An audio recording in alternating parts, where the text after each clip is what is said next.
What's going on, everybody? KD here, and welcome back to the 22nd official episode of the King Darius Experience. Today is a celebratory episode as I just recently passed over the last few weeks of daily content and committing to one-on-one connection and social media and all that kind of stuff. Just hit over 100,000 streams across all major music platforms and marketplaces for my music. I think we're at 133K. I posted a graphic on Instagram, posted some more content, did a track today, all of that kind of stuff. So it's a celebratory moment, but it's also a very sad moment for our time and our culture as we're dealing with everything with, the shutdown. And then we're also still dealing with horrible cultural, cross-cultural and cross-system sort of just things that are not okay. We'll just put it that way, because there's still a lot of details to be said about these things that are happening in our culture, in our world, and everybody has a different perspective. Everybody has a different stance. However, I posted a track today called The Least of Us, where I'm standing up for the least of us, and I'm standing in that gap. I'm bridging that gap, and being a voice for those who don't have a voice. So if you want to check that out, please go check that out. It would mean the world to me. But let's hop into this episode because we're going to be talking about why and how repetition is your greatest strategy. So one of the things that I believe overall about repetition is that it forces you into behaviors that then lead to decision making. Most people are horrible at decision making, not because they don't have the skills, not because they couldn't figure it out once they're in it, not because of any of those things, but actually because they refuse to put themselves in situations that force them to make decisions.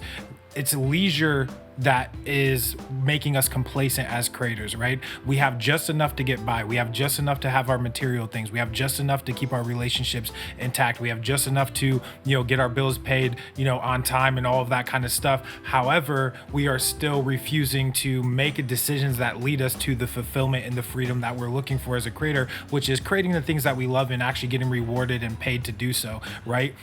We've talked about it not needing to be an empire. It just needs to be authentically and 100% you.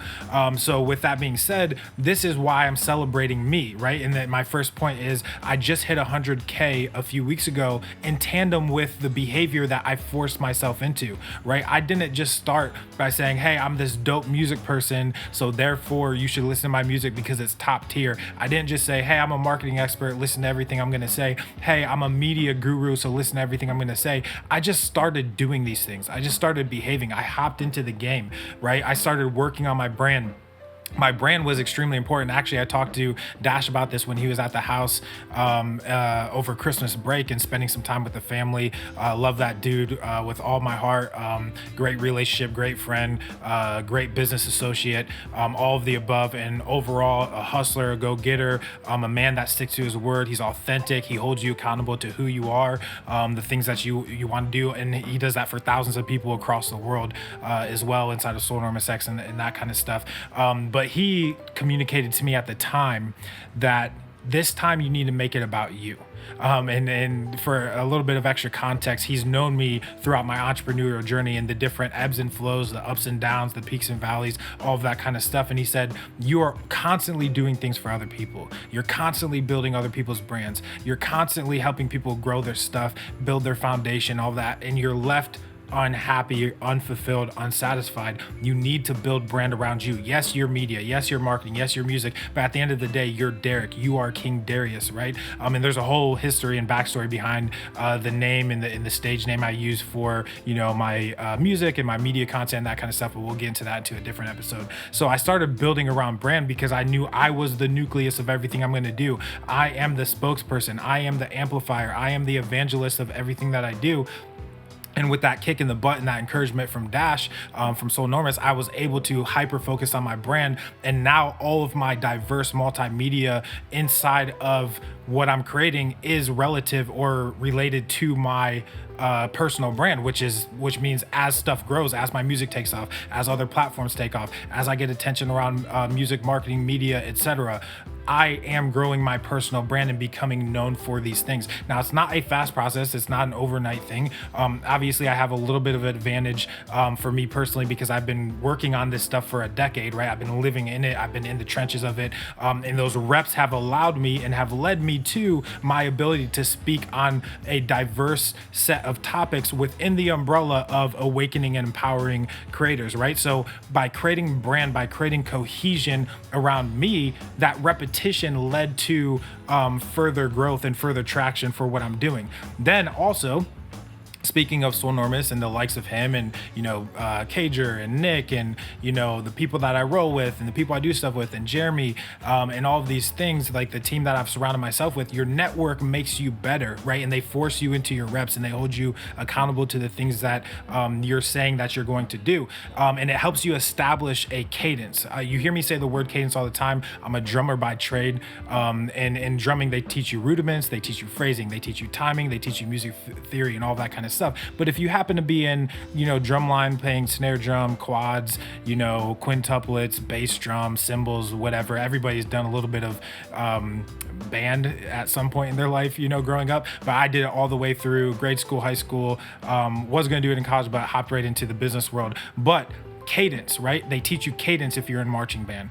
What is the cadence? A lot of times marching bands and football teams and basketball teams walk out to a certain cadence, a team alma mater, cadence or something like that.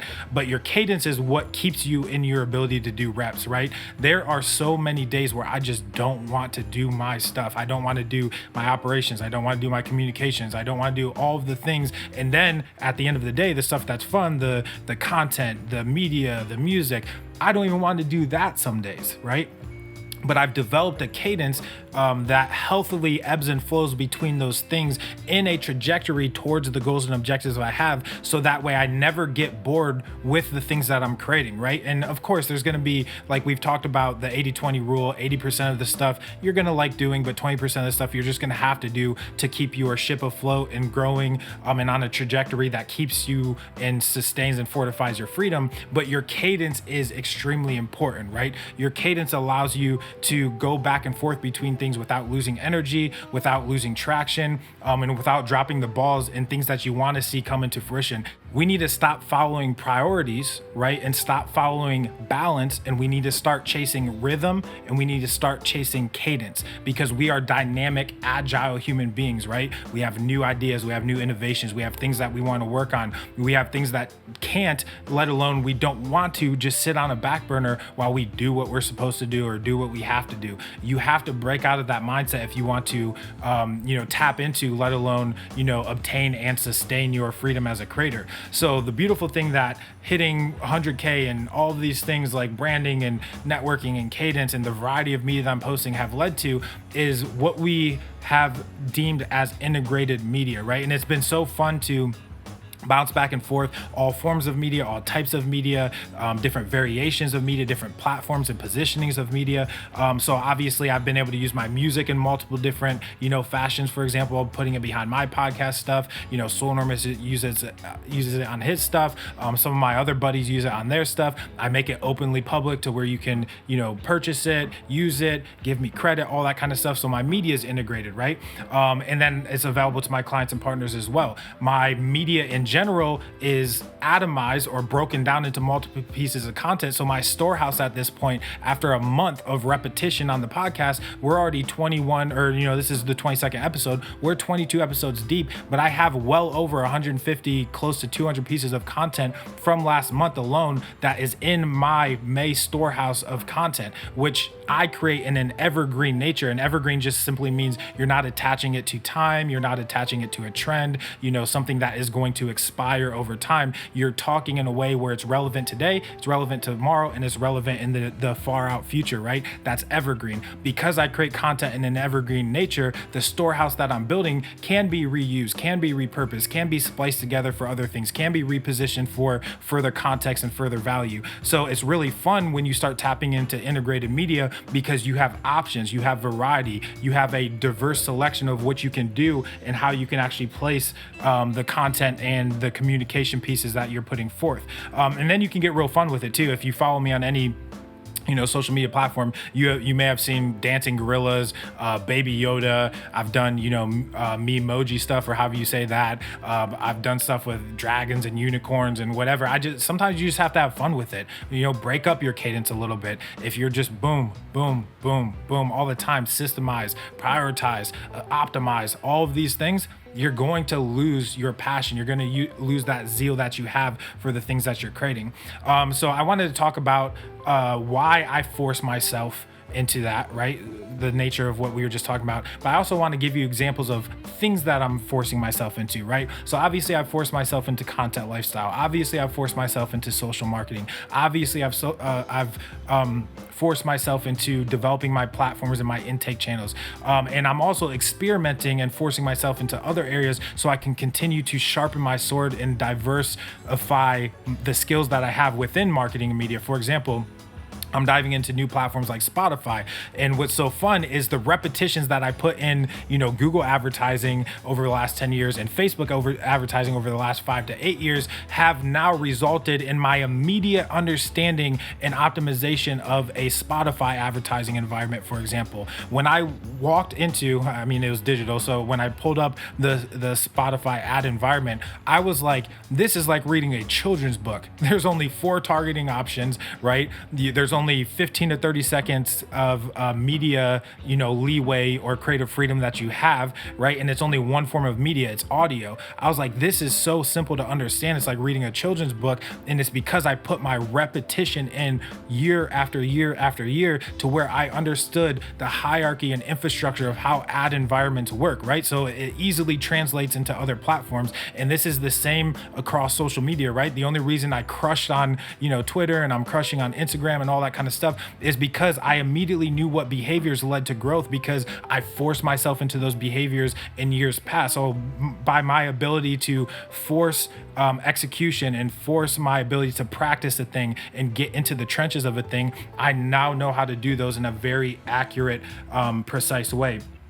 So all that being said, what's really interesting, since I mentioned Spotify, is I was already going back through my media storehouse. And it's funny because originally when I created the King Darius experience, I was going to create it for Dash's network. He was going to turn the Daily Swole into like a network, where we talk about marketing, media, fitness, all that kind of stuff or whatever. So the first 001, episode of the King Darius experience, it was about clout. And I originally created it for that. So I talked about Spotify and I predicted that Spotify was going to change the way we view radio and start doing a lot more integrated media. And if anybody had the opportunity to disrupt and or become a different type of player inside of a social environment or social atmosphere, it was going to be Spotify or marketplaces like Spotify, Apple Music, Amazon, etc., because they already have something that the industry refers to as method of distribution.